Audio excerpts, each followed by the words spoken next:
चौका बर्तन से जरूरी है पढ़ाई। क्या तुम्हें मेरी बात समझ आई? काला धागा, पखंड, अंधविश्वास, मूर्ति, जाके बाबा के सामने माथा टेकना से सबसे जरूरी है पढ़ाई। क्या तुम सबको मेरी बात समझ में आई? पढ़ाई देगी आपको, पढ़ाई डॉक्टर की तरह निडर बनाएगी। मैडम ने कहा 7 महीने तक आंदोलन किया। हाँ किया, 7 महीने तो आंदोलन किया, 11 FIR करवाई।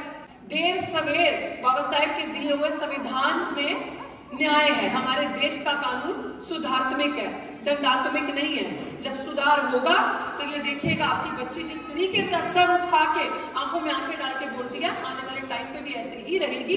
और वो लोग जेल की सलाखों के पीछे होंगे, हम लोग नहीं। मेरे मामा, मेरे दादा परदादा बाबा ने तो 3000 साल का मुफ्त का आरक्षण नहीं लिया कि पढ़ने का अधिकार उनको ही नहीं था। हमें बाबा साहब ने इतना सा अवसर दिया, हमने मेहनत करके, मेहनत के दम पे पढ़ लिख कर ये शिक्षा ली है। और इसलिए घमंड है इस चीज का कि हाँ आज आंखों में डाल के, आंखें डाल के आप बात कर सकते हैं, सवाल कर सकते हैं, और आपकी हर एक मूर्खता को, हर एक अज्ञानता का जवाब मैं अपने ज्ञान से दे सकती हूँ, जो मेरे अंदर ज्ञान। और ये किसकी बदौलत है?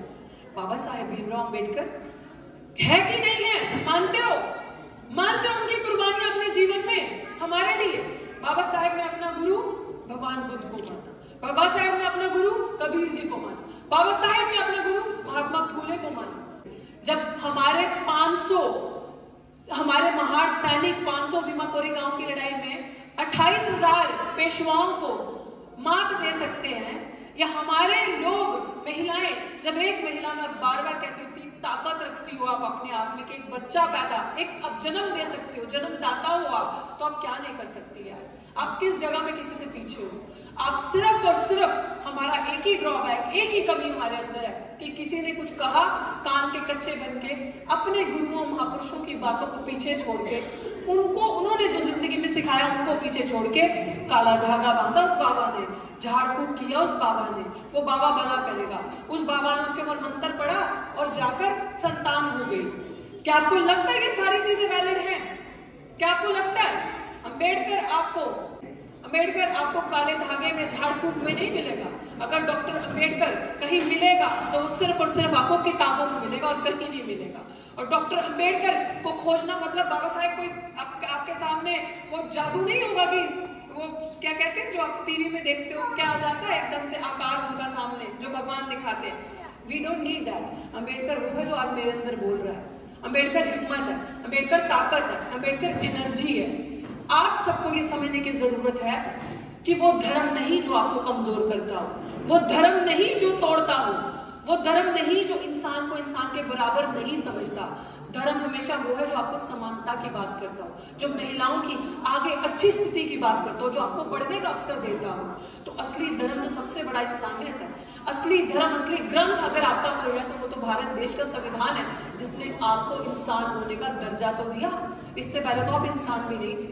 आज आपके सोचो वो दौर कि उस समय हमारी स्थिति क्या होती होगी, और अभी भी ये बातें क्यों बोल रही हूँ, वो बातें दोबारा लाना चाहते हैं। जब आपकी पीठ के पीछे झाड़ू था, वो चाहते हैं दोबारा आए।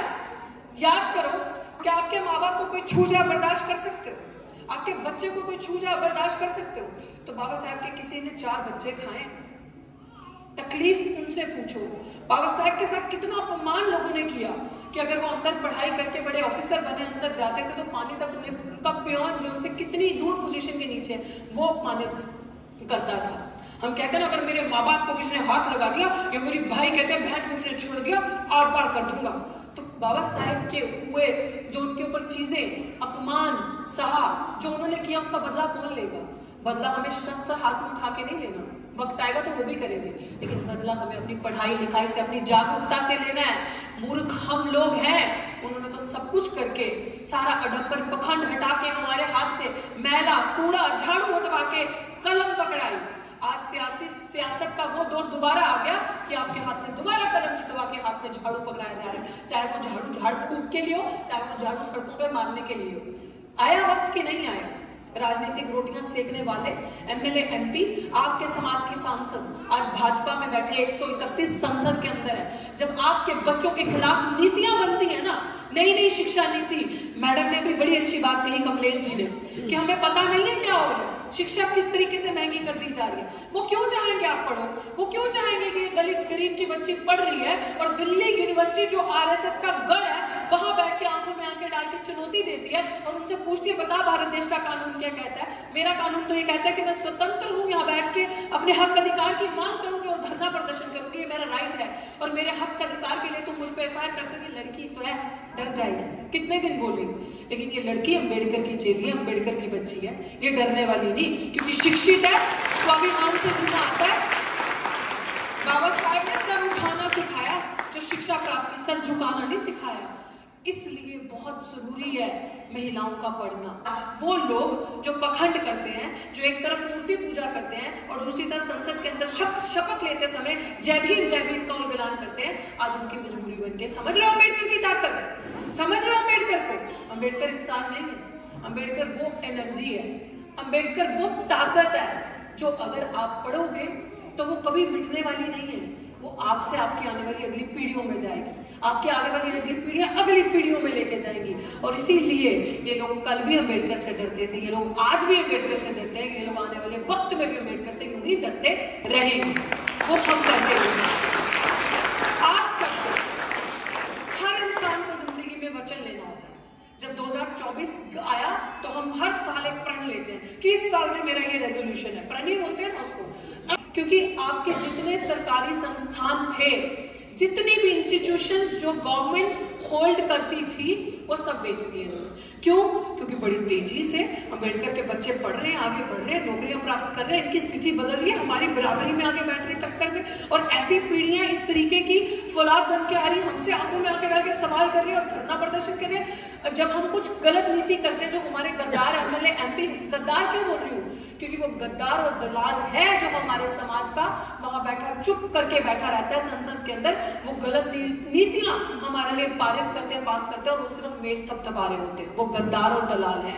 दलाल को दलाल कहना, गद्दार को गद्दार कहना बहादुरी की बात है, डरने की बात नहीं है। जब हम जैसे लोग सवाल करते हैं ना कि रेल क्यों बेचा, ये सब पढ़ी लिखी बैल यहाँ पे बैठी है। रेलवे में सबसे ज्यादा जो नौकरियां, या हमारे लोग सबसे ज्यादा भर्ती होते थे, हमारे लोगों को सबसे ज्यादा नौकरी मिलती थी। बैंक्स में हमारे लोगों को नौकरी मिलती थी। एयरपोर्ट जब तक सरकारी थे तब तक हमारे लोगों को नौकरी मिलती थी। हर जगह इंस्टीट्यूशंस में, जब यूनिवर्सिटीज के अंदर हमारे लोग पढ़ के जाते थे, बड़े बड़े लेवल पे प्रोफेसर बनते थे, टीचर बनते थे सरकारी, ताकि एक जब सरकारी अफसर हमारा बनेगा तो उसको देख के गांव मोहल्ले में 10-100 और बनेंगे। तो उन्होंने वो सबको प्राइवेट कर दिया। आज रिजर्वेशन बचा के क्या करोगे? नौकरी है? आज नौकरी नहीं है, खत्म है। मुझे तो अपनी बेटी को सोमवार के व्रत रखवाने हैं। अच्छा पति मिलेगा तो कुछ मत करियो, अच्छा पति मिलेगा तुझे, और वही पति फिर पी के कूटेगा। लड़की पढ़ी लिखी होगी तो लात मार के आके काम धंधा तो करेगी। ये दर्द है मेरा जो मैं बोल रही हूँ। छोटी सी उम्र में बच्ची के हाथ में पेंसिल, किताब पकड़ाने के बजाय शादी कर देते हो, बोझ डालते हो और जाके चूल्हा चौखा करवाते हो और चम्मच करछी पकड़वाते हो। ऐसी क्या मजबूरी है भाई? कब से बेटियां बोझ होने लगी भाई? ऐसी क्या मजबूरी रह गई? तो ये कब समझेंगे हम चीज कि अगर एक बेटी शिक्षित होती है ना तो वो खुद शिक्षित होगी, जिस घर में जाएगी उसको शिक्षित करेगी, आगे आने वाली पीढ़ियों को शिक्षित करेगी, वो आगे जाके पढ़ेगी। इस तरीके से जनरेशन टू जनरेशन, नस्ल टू नस्ल शिक्षित होती जाएगी। आ जाओ इस डोम से बाहर। उनकी बच्चियां कितने आपको दिखते हैं, जो लड़कियां आप सुंदर देखते हो, अच्छे कपड़े पहने, अच्छे विमान उड़ाती, कितनी आपको दिखती है सोमवार का व्रत रख के कि ये चूल्हा चोखा या ये ड्रामा करते कि अब जाना है, अब ये रीति रिवाज, ये नीति नियम करने हैं, इस गाय को काला पता नहीं क्या खिलाना है, काली गाय को सेब मंदिर में ये चढ़ाना। मैं किसी धर्म के खिलाफ नहीं बोल रही भाई, मैं नहीं मानती इन चीजों को। मुझे लगता है कि मेरे हाथ में किताब कलम होगी, पढ़ाई लिखाई होगी तो मेरा कुछ होगा, मुझे खाना खाने को मिलेगा, वरना मुझे कुछ नहीं मिलेगा। कितना आपका उपकार होगा इस चीज से। आपके लिए दर्द उठा के आपको जागरूक करते हैं, अपनी जान जोखम में डाल के सिखाने के लिए आते हैं, ताकि अगर एक भी इंसान यहाँ से बदल के जाएगा, वो एक के साथ और शेयर करेगा कि भाई मैं तो आज के बाद ये ड्रामा नहीं करूंगी, मैं शिक्षित बनूंगी। पढ़ाई लिखाई की कोई उम्र नहीं होती, किसी भी उम्र में आप पढ़ सकते हो। आप किसी भी उम्र में ज्ञान की प्राप्ति कर सकते हो। तो अगर आपके अंदर, आपके पुरुषों की सबसे बड़ी जिम्मेदारी बनती है कि अगर आपकी बहन पढ़ना चाहती है, अगर आपकी बीवी, अगर आपकी माँ भी ज्ञान लेना चाहती है, उसके अंदर अगर वो जिज्ञासा, वो चीज है, तो आप उसकी मदद करें, आप उसका साथ दें, उसको आगे बढ़ाएं, तब तो आप अम्बेडकर के चेले होगे ना।